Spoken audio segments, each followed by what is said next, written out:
बच्चों atomic structure unit में हम लोग प्रीवियस क्लास में क्वांटम नंबर्स का पार्ट फिनिश कर पाएंगे और वहाँ से n, l, m और s के वैल्यूज फाइंड आउट करना सीख लिया।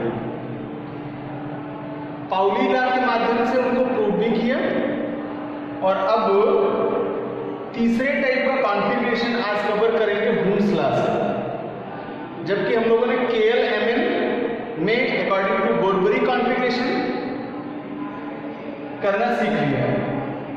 तो अगर हुंस लॉ को डिफाइन करें then it is denoted by Hund's rule of maximum multiplicity. इसे हुंड का उच्चतम बहुलकता का नियम कहते हैं। साइंटिस्ट हुंस के द्वारा इसे डिस्कवर किया गया और कक्षकों में इलेक्ट्रॉनों का डिस्ट्रीब्यूशन है अकॉर्डिंग टू रेक्टेंगल स्ट्रक्चर्स, जिन्हें हुंड की आयत भी कहते हैं, उनके आधार पर इस रूल को डिनोट किया गया। तो आइए सबसे पहले इस लॉ की, इस नियम की एक एग्जैक्ट डेफिनेशन जान लेते हैं और फिर एलिमेंट्स का कॉन्फ़िगरेशन करके देखते हैं कि हुंस लॉ से कैसे इन एलिमेंट्स को कॉन्फ़िगरेट किया जाए। सो आइए डिस्कस कर लेते हैं इस लॉ को और इसकी according to this law proof कर लेते हैं कि कैसे हम इलेक्ट्रॉनों का कॉन्फ़िगरेशन करेंगे किसी एलिमेंट से। समान ऊर्जा वाले विभिन्न कक्षकों में इलेक्ट्रॉनों का युग्मन तब तक नहीं होता है जब तक कि संभव कक्षक में एक एक इलेक्ट्रॉन ना आ जाए। This law state that the electrons start pairing only when all the degenerated orbitals of a subcell are singly occupied with parallel spins. Simplify करें इस लॉ को तो कह सकते हैं कि किसी कक्षक में सबसे पहले इलेक्ट्रॉनों को क्लॉकवाइज डायरेक्शन में फिल करेंगे और देन इसके बाद उनका स्पिन एंटी क्लॉकवाइज डायरेक्शन में होगा। अब हम लोगों ने जब क्वांटम नंबर्स फाइंड आउट किए थे तो इन ऑर्बिटल्स को जान पाए थे कि ये 4 टाइप्स के होते हैं और इन्हें नॉमिनेट किया था S, P, D और F। S, P, D और F इन ऑर्बिटल्स में मैक्सिमम नंबर ऑफ इलेक्ट्रॉन कितने हो सकते हैं ये भी हम यहां हुंस लॉ के माध्यम से प्रूफ करेंगे। और जबकि प्रीवियस क्लास में हम लोगों ने डिस्कशन जब किया था क्वांटम नंबर्स के लिए वैल्यूएशन करने का मैग्नेटिक क्वांटम नंबर, देन वहां भी इसको जान पाएंगे। सो S में 2 इलेक्ट्रॉन, P में 6 इलेक्ट्रॉन, D में 10 और F में 14 इलेक्ट्रॉन्स मैक्सिमम फिल किए जा सकते हैं और ये फिलिंग ऑफ इलेक्ट्रॉन हम प्रूफ करेंगे। अगर ड्रॉ करें स्ट्रक्चर्स के इन ऑर्बिटल्स के लिए तो हम लोगों ने अकॉर्डिंग टू शेप S के लिए स्फेरिकल मींस राउंड शेप या गोलाकार आकृति है, P ऑर्बिटल का shape like as a dumbbell means ये डंबल शेप का है, डंबलाकार आकृति वाला है और D का शेप है double dumbbell because 2 lobes 2 sizes axis पर अवेलेबल है यहाँ। और F का जो शेप है वो ज्योमेट्रिकल है, ज्यामितीय आकृति के कारण इसे ज्योमेट्रिकल शेप के नाम से नॉमिनेट करते हैं। सो करेंगे क्लासेस का अकॉर्डिंग टू रेक्टेंगल शेप तो S के लिए कोई भी ऑर्बिटल हो 1s to 7s का, इसके लिए केवल एक रेक्टेंगल शो किया जाएगा और इसमें ये 2 इलेक्ट्रॉन अपोजिट डायरेक्शंस में फिल किए जाएंगे। जबकि P के लिए 3 रेक्टेंगल्स होंगे, Px, Py एंड Pz। और मैंने कहा था आपको कि जो मैक्सिमम नंबर ऑफ इलेक्ट्रॉन है इनमें उसका just half number of rectangles होता है। तो अगर 2 इलेक्ट्रॉन्स हैं तो 1 रेक्टेंगल और 6 इलेक्ट्रॉन मैक्सिमम है तो 3 और इसी तरह से 10 अगर मैक्सिमम इलेक्ट्रॉन है देन यहाँ पर 5 क्लासेस अवेलेबल होंगे, 5 रेक्टेंगल्स अवेलेबल होंगे, 1 2 3 4 एंड 5। एंड लास्ट करेंगे F के लिए। सो F का मैक्सिमम नंबर ऑफ इलेक्ट्रॉन 14 है और 14 से जस्ट हाफ इवेल्युएट करें वैल्यू, देन 7 रेक्टेंगल्स में इसको क्लासिफाइड करेंगे, 1 2 3 4 5 6 एंड 7। अब ये कॉन्फ़िगरेशन सीखने के लिए हमें सबसे ज्यादा जरूरी पार्ट है कि किस ऑर्बिटल के लिए कितने रेक्टेंगल्स बनाए जाएंगे। अगर ये डायग्राम माइंड सेट कर ले तो हुन्स लॉ से कॉन्फ़िगरेशन करना बहुत ही इजी है और हम प्रॉपर एलिमेंट्स के लिए कॉन्फ़िगरेट कर सकते हैं, इलेक्ट्रॉन्स दिखा सकते हैं कि लास्ट ऑर्बिटल में कितने हैं, और यहां से बहुत ही अच्छा एक क्वेश्चन सॉल्व होगा जो कि पेयर्ड और अनपेयर्ड इलेक्ट्रॉन से रिलेटेड होगा। Because question said you how do you find out the pair number of electron and unpair number of electron. ज्यादातर आपको unpaired number of electron find करने के लिए क्वेश्चंस में कोई एलिमेंट्स दिया होगा। तो अब इन क्लासेस में, इन रेक्टेंगल्स में कैसे इलेक्ट्रॉन भरेंगे उसी से रिलेटेड ये लॉ है। कह रहा है कि कक्षकों में इलेक्ट्रॉनों का युग्मन मींस पेयरिंग तब तक नहीं हो सकती है जब तक कि संभव कक्षक में एक एक इलेक्ट्रॉन ना आ जाए। इसका मतलब है कि पहले सारे इलेक्ट्रॉन क्लॉकवाइज डायरेक्शन में फिल किए जाएंगे और जैसे ही सारे ये रेक्टेंगल्स क्लॉकवाइज डायरेक्शन में इलेक्ट्रॉन से फिल होंगे, देन बचे हुए इलेक्ट्रॉन एंटी क्लॉकवाइज डायरेक्शन में फिल किए जाएंगे। तो आज ये डायरेक्शन भी हम लोग पढ़ चुके हैं कि अगर ये मोशन चेक करें, यहां से इलेक्ट्रॉन का रोटेशन चेक करें किसी एटॉमिक स्ट्रक्चर में, उसका मिड पार्ट न्यूक्लियस है, बिकॉज यहां प्रोटॉन और न्यूट्रॉन की प्रेजेंस रहती है और इलेक्ट्रॉन मूवमेंट करता है इन ऑर्बिटल्स अकॉर्डिंग टू बोर-बरेली, और वहां पाए जाने की प्रायोरिटी मैक्सिमम है जहां पर उनका angular movement MBR value NH/2π का फुल मल्टीपल होता है। तो अगर ये इलेक्ट्रॉन मूवमेंट करता है तो ये अपने 2 डायरेक्शंस बनाएगा और ये 2 डायरेक्शंस अगर यहां से कट किए जाए, इस तरह से चेक किए जाए, तो एक डायरेक्शन ये है और एक डायरेक्शन ये है। इन्हीं डायरेक्शंस को नॉमिनेट करते हैं क्लॉकवाइज और anti clockwise direction.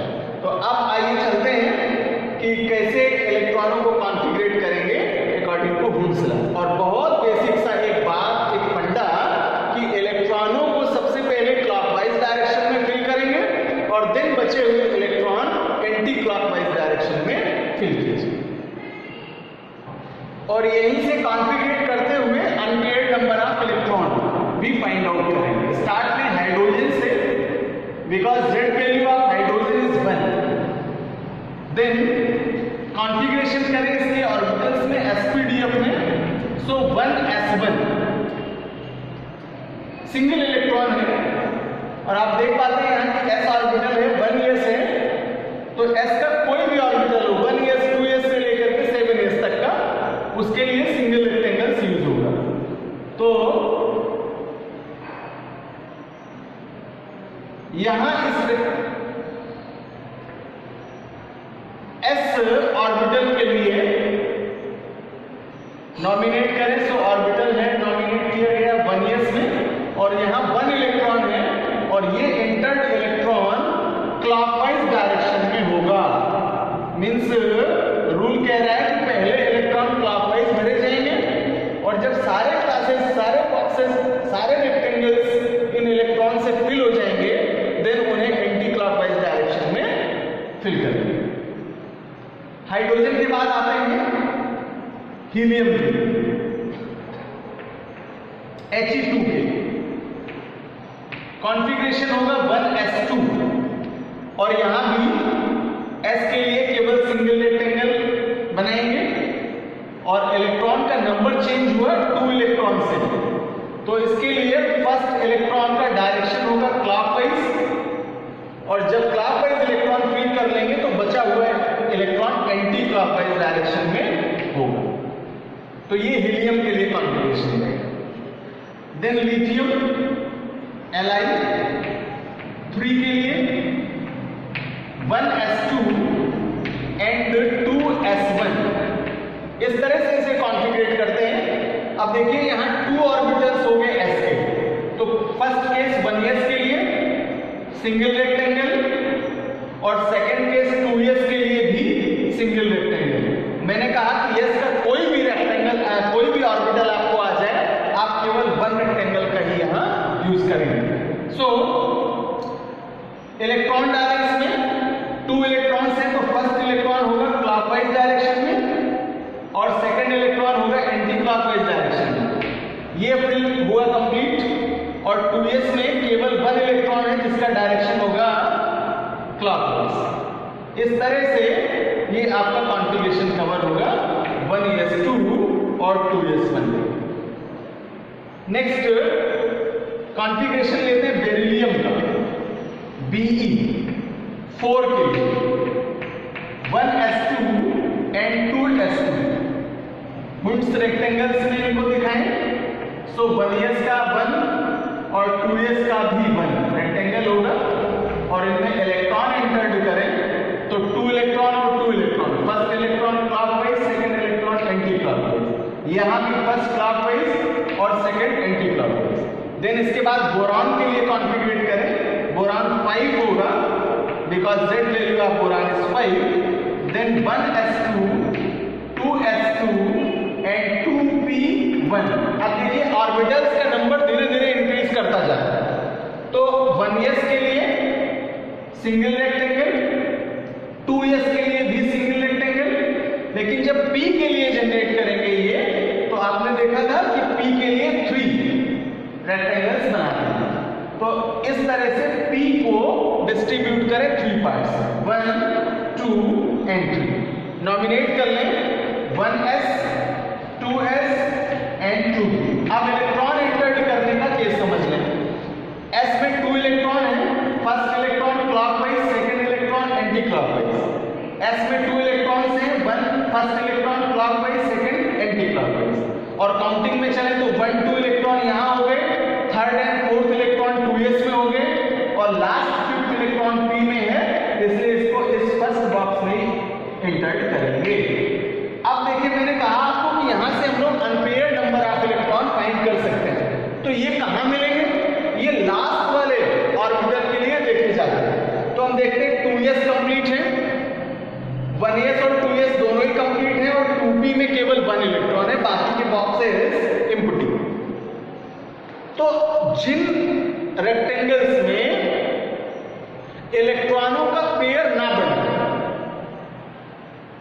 Way unpaired number of electrons में काउंट होते हैं और जिनमें इलेक्ट्रॉन्स पेयर्ड हैं वे पेयरिंग इलेक्ट्रॉन में काउंट होंगे। जहां जहां पर 2 इलेक्ट्रॉन्स बॉक्स में अवेलेबल हैं बच्चों उन्हें कहते हैं पेयर्ड इलेक्ट्रॉन्स, मींस युग्मित इलेक्ट्रॉन। और जहां पर ये पेयर नहीं होगा इलेक्ट्रॉन्स का उनको कहेंगे अनपेयर्ड इलेक्ट्रॉन्स और उनको काउंट भी करेंगे, देन आंसर हो जाएगा अनपेयर्ड नंबर ऑफ इलेक्ट्रॉन्स। तो आइए चलते हैं और आगे के एलिमेंट्स का कॉन्फ़िगरेशन चलते हैं। कॉन्फ़िगरेशन करेंगे कार्बन के लिए। कार्बन 6 होगा, 1s2 2s2 2p2 और इलेक्ट्रॉन डिस्ट्रीब्यूट करें रेक्टेंगल्स में। सो 1s का सिंगल, 2s का सिंगल और 2p के लिए 3 रेक्टेंगल्स हैं।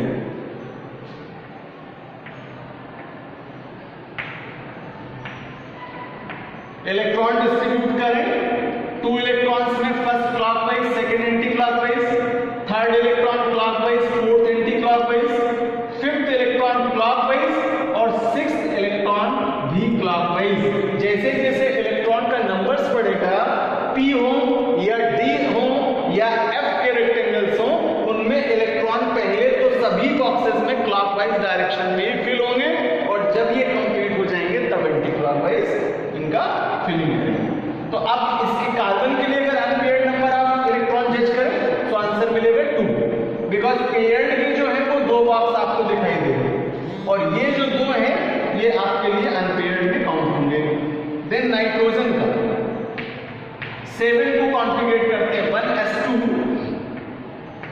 2s2 2p3 और इलेक्ट्रॉन डिस्ट्रीब्यूट करेंगे अकॉर्डिंग टू हुंड्स रेक्टेंगल।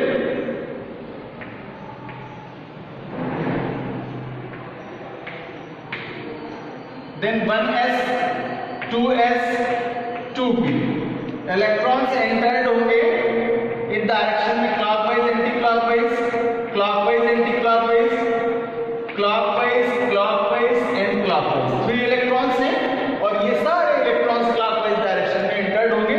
तो देखिए बॉक्स तो यहाँ वन डायरेक्शन में कंप्लीट हुए, लेकिन अभी ये सारे अनपेयर्ड हैं, इसलिए number of unpaired electron equals to 3 होगा। और अगर इलेक्ट्रॉन ज्यादा हो, जैसे ऑक्सीजन के लिए कॉन्फ़िगरेशन करें O8 से 1s2 2s2 एंड 2p4, अगर ये कॉन्फ़िगरेशन होगा देन इलेक्ट्रॉन फिल करेंगे 1s के लिए, देन 2s के लिए एंड 2p के लिए।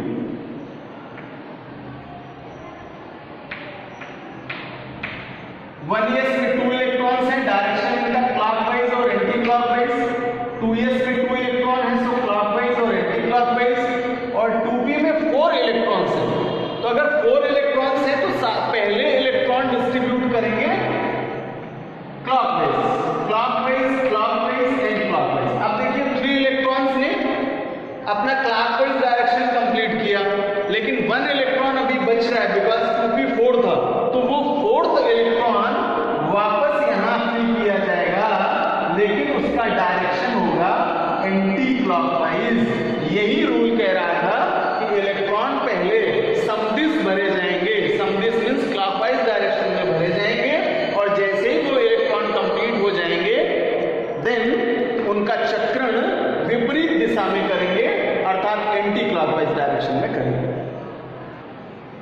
नाउ फॉर क्लोरीन F9 को कॉन्फ़िगरेट करते हैं 1s2 2s2 एंड 2p5 और डिस्ट्रीब्यूशन इलेक्ट्रॉन्स के लिए जाएगा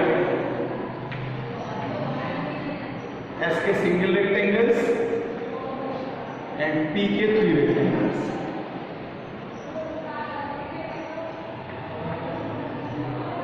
one S 2s and 2 electrons डालेंगे clockwise anti clockwise, clockwise anti clockwise. और P के लिए 1 2 3 इलेक्ट्रॉन को क्लॉकवाइज और 4th और 5th इलेक्ट्रॉन एंटी क्लॉकवाइज। तो अनपेयर्ड इसमें कितना होगा बच्चों? 1 इलेक्ट्रॉन होगा। नियॉन 10 के लिए कॉन्फ़िगरेशन करें 1s2 2s2 2p6 और ये इलेक्ट्रॉन डिस्ट्रीब्यूट करें हुंड आयतों में, हुंड के रेक्टेंगल्स में।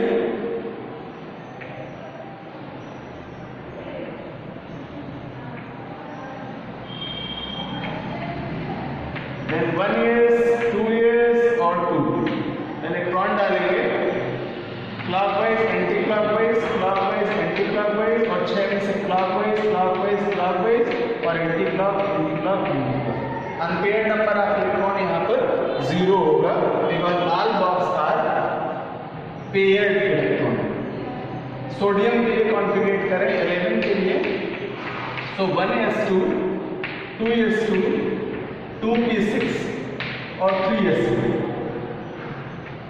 इलेक्ट्रॉन फिल करेंगे 1s के लिए, देन 2s के लिए,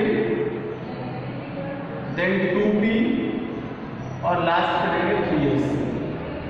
तो इस तरह से 1s 2s और 2p को डिस्ट्रीब्यूट कर लें 3 में और s के लिए 1 लगेगा। इलेक्ट्रॉन फिल करें 2 इलेक्ट्रॉन्स हैं तो direction clockwise anti clockwise, 2 electrons हैं क्लॉकवाइज एंटी क्लॉकवाइज। 6 इलेक्ट्रॉन्स में पहले इलेक्ट्रॉन सारे क्लॉकवाइज और फिर एंटी क्लॉकवाइज। 6 कंप्लीट हुआ और यस में 1 हुआ। तो ये कॉन्फ़िगरेशन बच्चों सोडियम के लिए होगा। डिस्कस करें मैग्नीशियम के कॉन्फ़िगरेशन को। Mg12 का कॉन्फ़िगरेशन 1s2 2s2, 2p6 और 3s2 फिल करेंगे इलेक्ट्रॉन्स को।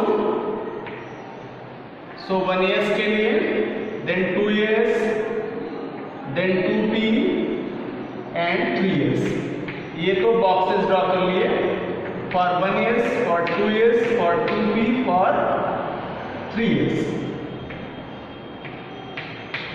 इलेक्ट्रॉन इंटरेक्ट करें clockwise, anti clockwise, clockwise, anti clockwise, और यहाँ पहले सारे इलेक्ट्रॉन समदिश होंगे, क्लॉकवाइज होंगे, और फिर विपरीत स्पिन में होंगे, अपोजिट डायरेक्शन में उनको फिल करेंगे। और यहाँ पर s के 2 इलेक्ट्रॉन्स हैं, क्लॉकवाइज और एंटी। देख पाते हैं कि सभी बॉक्स यहाँ पेयर्ड है, सो अनपेयर्ड नंबर ऑफ इलेक्ट्रॉन का वैल्यू यहाँ 0 मिलेगा। तो बच्चों इस तरह से आप ये जितने भी एलिमेंट्स हैं 30 तक के एलिमेंट्स हैं उनका कॉन्फ़िगरेशन करके देख सकते हैं कि कैसे हुंड के आयतों में इन इलेक्ट्रॉनों का वितरण किया जाता है।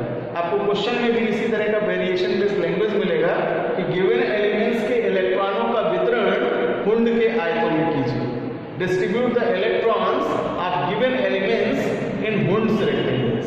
आप इजीली उनको सॉल्व कर सकते हैं।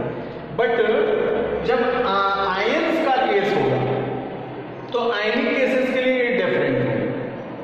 वहां पर n+l रूल से हम फाइंड आउट करेंगे कि किस ऑर्बिटल का एनर्जी स्टैंडर्ड मैक्सिमम है या मिनिमम है, और देन इलेक्ट्रॉन्स किस ऑर्बिटल से एक्सक्रीड होंगे, और फिर उनका unpaired number of electron find out करेंगे। तो ये जो अभी आज का डिस्कशन था, एग्जांपल्स लिए हमने, ये केवल एटम्स के लिए है, आयंस के लिए नहीं है। नेक्स्ट क्लासेस में आपको आयंस से रिलेटेड कुछ क्वेश्चंस हैं जिनको एज एग्जाम्पल आपको बताऊंगा, और साथ ही साथ आयनों का कैसे कॉन्फ़िगरेशन करते हैं इसकी भी जानकारी कर लेते हैं। कुछ और 1-2 एलिमेंट्स हैं जो ज़्यादातर आपके पूछे गए हैं, उनका आपको कॉन्फ़िगरेशन दिखा दूं। जैसे Cl के लिए, क्लोरीन के लिए कॉन्फ़िगरेट करते हो, सो 1s2, 2s2, 2p6, 3s2 और 3p5, इस तरह से इसका इलेक्ट्रॉनिक कॉन्फ़िगरेशन करते हैं। रेक्टेंगल्स बनाए, 1s का 1, 2s का भी 1, 2p के लिए 3, 3s के लिए 1 और 3p के लिए 3 रेक्टेंगल्स। इस तरह से इनका डिस्ट्रीब्यूशन करेंगे। इलेक्ट्रॉन फिल करें और नॉमिनेट कर लें 1s, 2s, 2p, 3s और 3p। इलेक्ट्रॉन्स फिल करेंगे, देन फुलफिल्ड है 2 इलेक्ट्रॉन से, और यहाँ भी फुलफिल्ड है ऑल बॉक्सेस 6 इलेक्ट्रॉन से, यहाँ भी 3s फुलफिल्ड है 2 इलेक्ट्रॉन से, और 3p के जो 5 इलेक्ट्रॉन्स हैं इन्हीं में से वेरिएशन मिलेगी unpaired number of electrons. So 1, 2 and 3 electrons clockwise और 4th और 5th electron anti clockwise direction में होगा ताकि 3p5 हो सके। अब यहाँ से आपको दिख रहा है कि केवल एक बॉक्स ऐसा है, एक रेक्टेंगल ऐसा है जिसमें केवल 1 इलेक्ट्रॉन है, तो unpaired number of electron chlorine के लिए 1 होंगे, जबकि बाकी सभी इलेक्ट्रॉन्स आपके पेयर्ड में काउंट होंगे। तो बच्चों इसी तरह से आप भी अदर एलिमेंट्स को लेकर के उनका कॉन्फ़िगरेशन करें, उनकी प्रैक्टिस करें, और नेक्स्ट क्लास में आपको नए टॉपिक के साथ डिस्कशन करेंगे कि आयनिक केसेस कैसे फाइंड आउट करते हैं और उनका कॉन्फ़िगरेशन कैसे करते हैं।